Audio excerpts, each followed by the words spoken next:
Celui que vous voyez, c'est bien Kim Jong-un au volant d'un blindé de combat. Alors ne vous fiez pas à son air bonhomme, il dit préparer son pays à la guerre. Ce week-end, il a même appelé à une intensification radicale de la production de missiles et d'obus en Corée du Nord. Voilà ce qu'il fait savoir par les médias d'État, Kim Jong-un. L'armée nord-coréenne, dit-il, doit disposer d'une force militaire écrasante et être prête à faire face à n'importe quelle guerre, à n'importe quel moment. Elle doit anéantir l'ennemi en cas d'attaque, menaçant l'air ou pas. On se souvient de cette visite de Sergueï Shoigu il y a quelques jours, un peu moins de 2 semaines à Pyongyang. On l'avait vu effectivement aux côtés de Kim Jong-un, probablement aussi venu, le ministre de la Défense russe, chercher des armes pour son propre combat en Ukraine. On est aussi à la veille d'exercices militaires conjoints entre Séoul et Washington, baptisés Ulchi Freedom Shield. Ils doivent se dérouler à la fin du mois d'août. Alors ces images de Kim Jong-un qui dit préparer son pays à la guerre totale, ça peut avoir quelles implications exactement, selon vous, Jean-François Boutor ? Écoutez, la menace nord-coréenne est une menace récurrente. Ça fait partie des stratégies politico-militaro-diplomatiques du régime. Notamment, plus il va mal, plus il est menaçant. L'économie nord-coréenne est suspendue, si j'ose dire, à l'économie chinoise en particulier et à l'économie russe maintenant, puisqu'ils leur vendent des munitions. Mais elle va pas bien. Et donc la menace est un outil de négociation récurrent de la part de la Corée. Dans la perspective d'une part des manœuvres militaires que vous avez évoquées, c'est tout à fait logique que Pyongyang montre les muscles, roule des mécaniques. Et par ailleurs, la situation de la guerre en Ukraine donne des opportunités importantes à la Corée du Nord, puisque dans une logique qui n'est pas une logique de jeu d'échecs, mais une logique de jeu de Go, créer de l'insécurité dans la région Asie-Pacifique, et notamment vis-à-vis de la Corée du Sud, mais aussi du Japon. Vous savez qu'il y a plein de conflits territoriaux autour d'un certain nombre d'îles revendiquées et par les Russes et aussi par les Chinois par rapport aux pays comme le Japon, etc. Donc, accroître de l'insécurité, c'est une occasion de se faire valoir. Alors, il y a un effet psychologique, et vous l'expliquez très bien, Jean-François Boutor, mais on a aussi là un dirigeant qui nous dit qu'il augmente sa production de missiles, sa production d'obus, et ce partenariat qui, semble-t-il, s'est concrétisé très récemment avec la Russie pour la vente d'armes, même si on se doute que des armes avaient déjà transité d'un pays à l'autre. Général Jean-Paul Perruche, bonjour à vous. Je me tourne vers vous pour cette question. Vous êtes général de corps d'armée, ancien directeur de l'état-major militaire de l'Union européenne. À quel point ça doit nous inquiéter, ce partenariat russe et cette augmentation, en tout cas présentée comme telle, de la production de missiles et d'obus par la Corée du Nord? C'est une source future d'approvisionnement en armes fiable et conséquente pour la Russie réellement? Alors écoutez, s'il s'agit de la collaboration de la Corée du Nord avec la Russie, certainement que la Corée du Nord peut fournir des munitions de basse technologie, je pense en particulier à des munitions d'artillerie de 152 mm par exemple, à la Russie, en échange évidemment peut-être d'informations sur des développements de nouvelles technologies pour aider Kim Jong-un à améliorer son outil militaire qu'il utilise pour mobiliser sa population derrière lui, comme le disait Jean-François Boutor tout à l'heure. Un dictateur qui est en difficulté à l'intérieur au niveau économique a besoin de créer des menaces à l'extérieur pour conserver sa population mobilisée derrière lui. Après, je pense que cette collaboration éventuelle entre la Corée du Nord et la Russie n'est pas de nature à changer le rapport de force dans la guerre en Ukraine. Mais ça peut évidemment soulager peut-être la Russie dans un certain nombre de secteurs d'armement, comme je le disais tout à l'heure, de faible technologie. Oui, Alexander Bigboff. Je pense que c'est Ça marque un changement assez important puisque dans l'époque précédente, je veux dire à l'époque bipolaire où existait l'Union... Pas de la bipolarité, on va dire, parce que bipolaire, c'est un petit peu différent. Merci. Où l'Union soviétique s'opposait aux États-Unis en tant que puissance militaire, le Corée du Nord existait plutôt comme un annexe de l'Alliance. Aujourd'hui, on observe quand même une marchandisation de ces rapports qui existaient auparavant à la base plutôt bureaucratique ou militaire.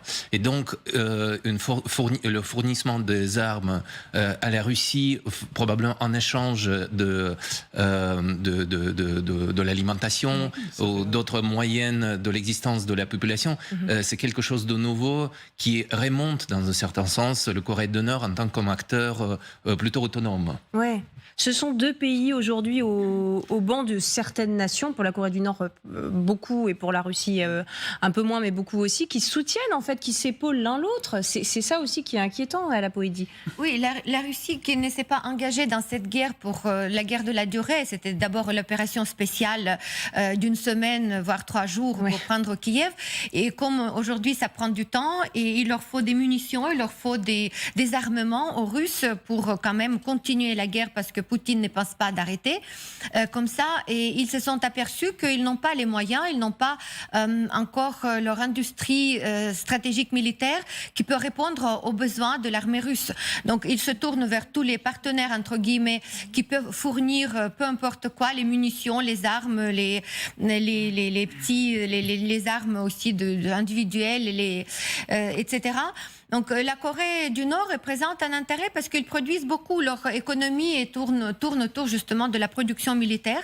Et la dernière visite du ministre de la Défense russe, Shoigu, qui était en Corée du Nord tout récemment, prouve qu'il y a eu des décisions qui ont été prises et peut-être les accords secrets qui ont été signés. Et nous voyons la conséquence parce qu'après la fin de la visite, la Corée du Nord, comme par hasard, commence à augmenter un peu la pression sur les partenaires et annoncer en tout cas la production en nombre des désarmements. Et n'oublions pas qu'il y a quand même une toute petite frontière terrestre entre la Corée du Nord et la Russie qui permet de passer toutes sortes de choses en toute sécurité et aussi en secret parce que ce n'est pas tellement surveillé. Ils annoncent carrément une intensification radicale. Bon, alors on sait qu'il y a beaucoup de propagande dans le régime nord-coréen, mais ils en sont capables ? Ça, faudra voir. C'est pas si sûr, mais c'est un régime ultra militarisé. Alors, il y a une chose qui a changé fondamentalement, c'est que par rapport à il y a une dizaine d'années, dans les crises provoquées par la Corée du Nord, chaque fois qu'elle est montée comme ça en régime et montée dans les tours, en général, la Chine jouait un rôle apaisant.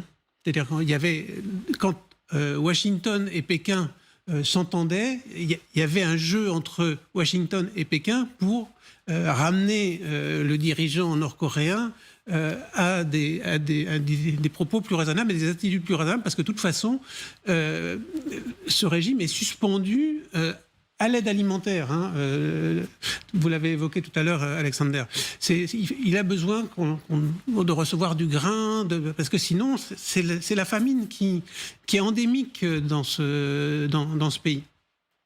Mais la Chine ne joue plus ce rôle-là aujourd'hui, notamment depuis que le rapport avec les États-Unis a changé, en particulier avec l'arrivée de Trump, et puis la montée en puissance de Xi Jinping, qui joue une partie nationaliste beaucoup plus brutale que ses prédécesseurs. Donc la Chine ne joue plus son rôle de modération face à la Corée du Nord. C'est ça qui est inquiétant, oui. Parce que c'est un régime qui, comme le régime russe, a des caractères insaisissables et improbables, parce que beaucoup de choses dépendent d'une saute d'humeur du dirigeant, d'une certaine manière. Il peut y avoir une fuite en avant. C'est un pays qui est, la Corée du Nord, par rapport à il y a 10 ans, qui a des capacités nucléaires qui ont progressé, donc qui est réellement dangereux. Aujourd'hui, dans tous les cas, la Corée du Nord, pour moi, dépend entièrement de la Chine et de la modération chinoise. Oui. Tout ce que les Coréens du Nord décident, c'est validé ou pas validé par la Chine. Mais Jean-François Boutor nous dit que ça change petit à petit, parce qu'il y a ce besoin aussi. C'est la Chine qui change.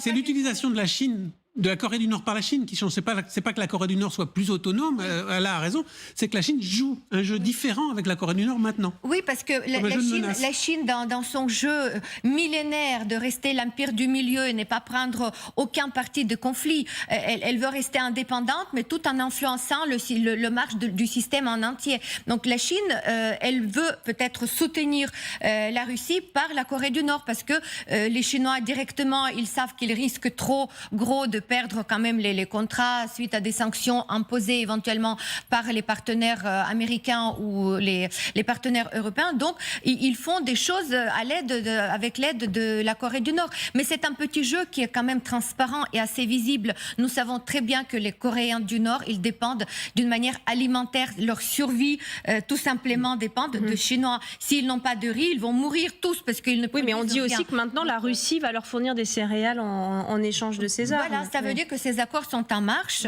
Et ce que nous pouvons espérer, c'est aussi la bonne expertise de tous les décideurs internationaux qui vont analyser ce qui se passe et faire la pression là où il le faut pour quand même un peu déminer ce champ de bataille qui peut être nocif. Alors faire pression où? Comment?